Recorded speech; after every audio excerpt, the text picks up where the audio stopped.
अभी युद्ध विराम नहीं हुआ है, सिर्फ अल्प विराम हुआ है। ये सिर्फ ऑपरेशनल ब्रेक है। जैसे आप टीवी में कहते हैं ना कमर्शियल ब्रेक है, मिलते हैं ब्रेक के बाद। तो ब्रेक के बाद क्या होगा इसे समझने की जरूरत। सिर्फ एक सिंपल सी बात कहूंगा,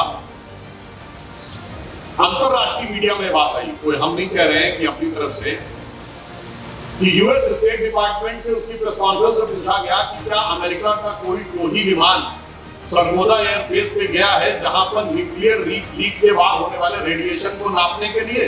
वो सीधे कह सकते थे ऐसा कुछ नहीं है। तो उन्होंने कहा कि मैं इस पर टिप्पणी नहीं करना चाहता। आप समझ सकते हैं कि कितनी गंभीर बात। और जो लोग कहते हैं रुकने की बात, अगर सरगोदा एयरबेस के ऊपर जहां उनका न्यूक्लियर आर्सेनल है, आप एक छोटी सी बात समझिए, न्यूक्लियर वेपन्स कोई ऐसे ओपन स्पेस में नहीं रखे जाते, वो जमीन के नीचे 30-40 मीटर गाड़ के रखे जाते हैं और उसमें एंट्री एक्सिट 2 ही पॉइंट होते हैं। अगर दोनों पॉइंट डैमेज हो गए थे अंतरराष्ट्रीय मीडिया की खबरों के अनुसार, और अगर उसमें लीक की गुंजाइश थी, तो आपको पता है कितनी दूरी थी सरगोदा की भारत से?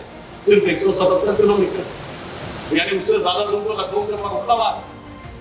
इसलिए जब कोई ऐसा डिजास्टर की संभावना थी तो क्या क्या चीजें रही होंगी, वो विषय बहुत सोच समझ के करने की बात है। इसलिए हमने धैर्य का भी परिचय दिया है और शौर्य का भी परिचय दिया।